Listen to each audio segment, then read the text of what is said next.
മറ്റുള്ളവരെപ്പറ്റി കുറ്റങ്ങളും പരാതികളും പറഞ്ഞു നടക്കുന്ന ഒരു പരദൂഷണക്കാരൻ ഒരിക്കൽ ഒരു ഗുരുവിൻ്റെ അടുത്തെത്തി. ഗുരു, എൻ്റെ അയൽവാസി, അയാൾ പറയാൻ തുടങ്ങി. പറഞ്ഞു തുടങ്ങാൻ വരട്ടെ, ഗുരു ഇടയ്ക്കു കയറി പറഞ്ഞു. നിങ്ങൾ എന്താണ് പറയാൻ പോകുന്നത്? എൻ്റെ അയൽവാസിയെപ്പറ്റിയാണ്, അയാൾ പറഞ്ഞു. അയൽക്കാരന് ഗുണമുള്ള വല്ല കാര്യവുമാണോ നിങ്ങൾ പറയാൻ പോകുന്നത്? ഗുരു ചോദിച്ചു. അല്ല. എങ്കിൽ അത് പറയുന്നത് കൊണ്ട് നിങ്ങൾക്ക് വല്ല ഗുണവുമുണ്ടോ? ഇല്ല, അയാൾ പറഞ്ഞു. എന്നാൽ സാരമില്ല. നിങ്ങൾ ഈ പറയാൻ പോകുന്ന കാര്യം കേട്ടിരിക്കുന്ന എനിക്ക് എന്തെങ്കിലും ഉപകാരമുണ്ടാവുമോ? ഗുരു ചോദിച്ചു. ഇല്ല, അയൽക്കാരൻ ഉപകാരമില്ല, നിങ്ങൾക്കും പ്രയോജനമില്ല, കേൾക്കുന്ന എനിക്കും ഗുണമില്ല. പിന്നെ നിങ്ങൾ ആ കാര്യം പറയുന്നത് എന്തിനാണ്? ഞാൻ അത് കേൾക്കുന്നതും വെറുതെയല്ലേ? അത്തരം കാര്യങ്ങൾ കേട്ടിരിക്കാൻ എനിക്ക് സമയമില്ല. ഗുരു ആ പരദൂഷണക്കാരനെ മടക്കി അയച്ചു. പ്രണവപ്രകാശത്തിൻ്റെ പുതിയ ഒരു അധ്യായത്തിലേക്ക് എല്ലാവർക്കും സ്വാഗതം. ഓം ശ്രീ ഗുരുഭ്യോ നമഃ. ശ്രീ മഹാദേവ്യൈ നമഃ. കല്യാണവൃഷ്ടിഭിരിവാമൃതപൂരിതാഭി ലക്ഷ്മീ സ്വയം വരണമംഗളദീപികാഭി സേവാഭിരംഭ തവ പാദസരോജമൂലേനാകാരികിം മനസി ഭാഗ്യവതാം ജനാനാം.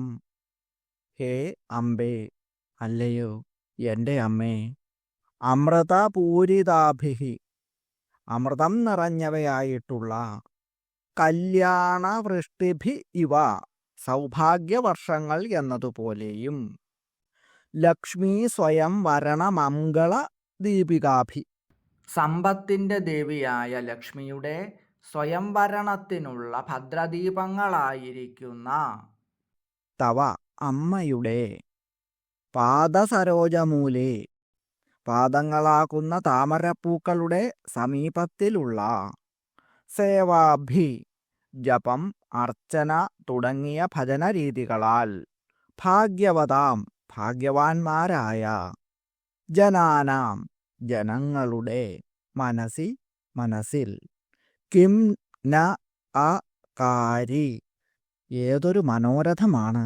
സാധിക്കാതിരിക്കുന്നത്? എല്ലാ ആഗ്രഹങ്ങളും സാധിക്കുമെന്ന് അർത്ഥം.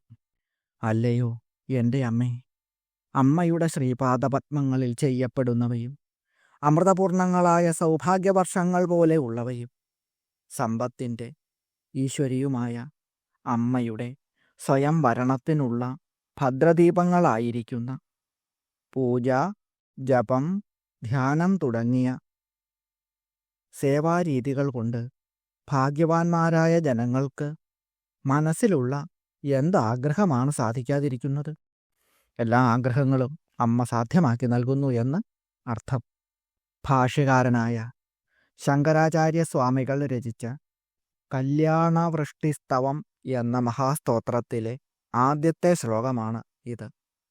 ഈ മഹാസ്തോത്രത്തിലെ ഒരു ശ്ലോകമെങ്കിലും പഠിച്ച് അതുകൊണ്ട് അമ്മയെ ആരാധിച്ചാൽ ഏതാഗ്രഹവും സാധ്യമാകും.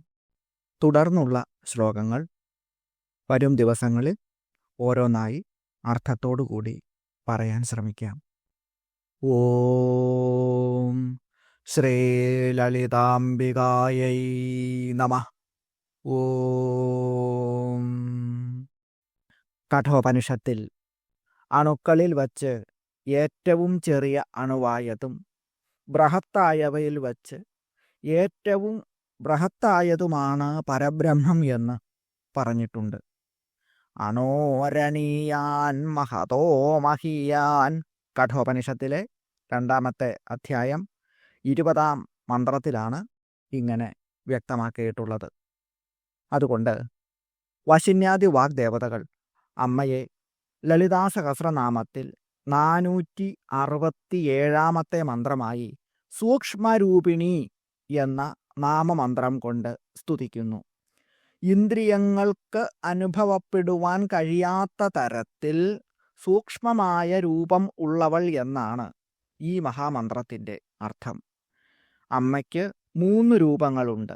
സ്ഥൂലം, സൂക്ഷ്മം, പരം എന്നിവയാണ് ആ 3 രൂപങ്ങൾ. സൂക്ഷ്മമായ രൂപം ഉള്ളവൾ എന്നാണ് ഇവിടെ അർത്ഥം. സൂക്ഷ്മമാണ് എന്നുള്ളതുകൊണ്ട് തന്നെ അമ്മയെ അറിയുക എളുപ്പവുമല്ല. അറിയാൻ എളുപ്പമല്ലാത്ത രൂപം ഉള്ളവൾ എന്ന് കൂടുതൽ വ്യക്തമായി പറയാം. നമുക്ക് ഇഷ്ടമുള്ള ഒരു രൂപത്തിൽ അമ്മയെ ധ്യാനിക്കുന്നു. ആ രൂപത്തിൽ നമ്മൾ കാണുന്നു. എന്നാൽ ആ രൂപം ഭക്തർക്ക് വേണ്ടി മാത്രമുള്ള രൂപമാണ്. ക്ഷേത്രങ്ങളിൽ ദുർഗയായിട്ടും മറ്റു ചിലയിടങ്ങളിൽ ഏത് ദേവീരൂപമാണെങ്കിലും, അത് കണ്ണാടി ബിംബമായിട്ടാണെങ്കിലും വാഗീശ്വരി, ഭദ്ര എന്നിങ്ങനെയൊക്കെ നിരവധി രൂപങ്ങളിൽ അമ്മയെ ആരാധിക്കുന്നുണ്ടല്ലോ. അമ്മയെ കാണണം എന്ന് ആഗ്രഹിക്കുന്നവർക്ക് ആ രൂപങ്ങളിൽ അമ്മ ദർശനം നൽകുകയും അനുഗ്രഹിക്കുകയും ചെയ്യും. എന്നാൽ അമ്മയെ കാണുകയൊന്നും വേണ്ട, അത് പിന്നീടായാലും ആവാം. അമ്മയിൽ നിന്ന് എന്തെങ്കിലും കിട്ടുന്നതിന് വേണ്ടി പ്രാർത്ഥിക്കുകയും വഴിപാടുകൾ സമർപ്പിക്കുകയും മന്ത്രങ്ങൾ ജപിക്കുകയും ചെയ്യുന്നവർക്ക് അത്തരത്തിലുള്ള ഫലങ്ങളും അമ്മ നൽകുന്നു. അമ്മയുടെ ശരിയായ രൂപത്തെ, അതായത് സൂക്ഷ്മമായിട്ടുള്ള പരബ്രഹ്മസ്വരൂപിണിയായിട്ടുള്ള ആ രൂപം അറിയുക എന്നുള്ളത് വളരെ പ്രയാസമാണ്. അതുകൊണ്ടാണ് നമുക്കിഷ്ടമുള്ള ഒരു രൂപത്തിൽ നമ്മുടെ ഏറ്റവും പ്രിയപ്പെട്ട അമ്മയായി ആ പരബ്രഹ്മ ചൈതന്യത്തെ നമ്മിലേക്ക് തന്നെ ആവാഹിച്ചുകൊണ്ട് നാം കാണുന്നത്. സൂക്ഷ്മങ്ങളിൽ വെച്ച് അതിസൂക്ഷ്മമാണ് എന്ന് കൈവല്യോപനിഷത്തും പറയുന്നു. സൂക്ഷ്മാൽ സൂക്ഷ്മതരം എന്നാണ് കൈവല്യോപനിഷത്ത് പറയുന്നത്.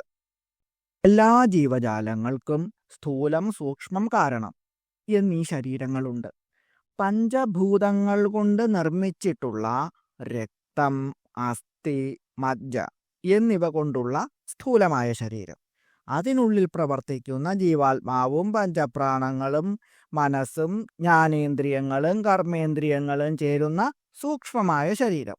അങ്ങനെയുള്ള സൂക്ഷ്മമായ ശരീരത്തിൻ്റെ രൂപത്തിൽ എല്ലാ പ്രാണികളിലും കുടികൊള്ളുന്നവൾ എന്നും ഈ മഹാമന്ത്രത്തിനർത്ഥമുണ്ട്. യോഗീശ്വരന്മാർ മാനസികമായി നിർവഹിക്കുന്ന ഒരു ഹോമമാണ് രഹോയാഗം. ഇവിടെ ഇന്ധനമായി തീയോ വിറകോ മറ്റുള്ള ഹോമദ്രവ്യങ്ങളോ ഒന്നും ആവശ്യമില്ല. മൂലാധാരത്തിൻ്റെ മധ്യത്തിലായി തലമുടിനാരിൻ്റെ അഗ്രഭാഗം പോലെയുള്ള നേരിയ അഗ്നിയിൽ യോഗികൾ മനസ്സുകൊണ്ട് ചെയ്യുന്ന യാഗമാണ് രഹോയാഗം.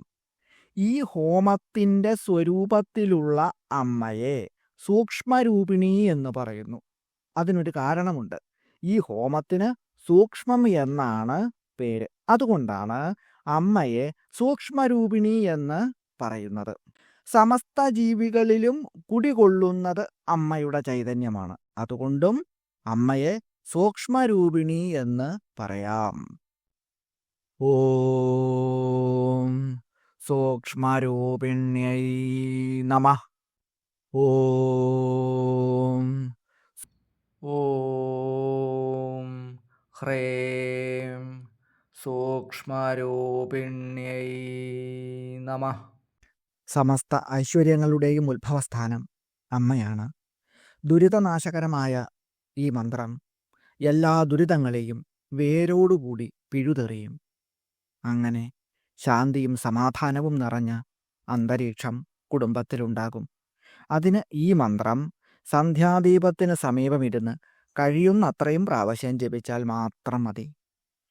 ആഴ്ചയിലൊരിക്കലെങ്കിലും എല്ലാവരും ചേർന്ന് ശ്രീചക്രത്തിൻ്റെ മുന്നിലോ സന്ധ്യാനേരത്തോ ഭക്തിയോടുകൂടി ജപിക്കുക. രോഗനാശകരം കൂടിയാണ് ഈ മന്ത്രം. കുറച്ച് ശുദ്ധമായ ജലമെടുത്ത് 7 തുളസിയിലകൾ ഇട്ട് ആ വെള്ളം തിളപ്പിക്കുക. അതിനുശേഷം അതിൽ വൃത്തിയുള്ള ഒരു തുളസിയില തൊട്ട് ഈ മന്ത്രം 7 പ്രാവശ്യം ജപിക്കുക. രാവിലെ ഉറക്കം ഉണർന്ന് എഴുന്നേറ്റ ഉടനെ തന്നെ ഈ വെള്ളം കുടിക്കുക. 7 ദിവസം ഇങ്ങനെ തുടർച്ചയായി ചെയ്യുക. ശാരീരികമായ എല്ലാ അസ്വസ്ഥതകളും അതുകൊണ്ട് മാറിക്കിട്ടും.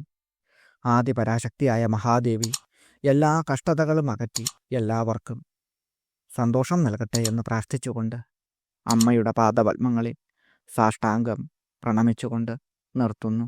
നന്ദി, നമസ്കാരം.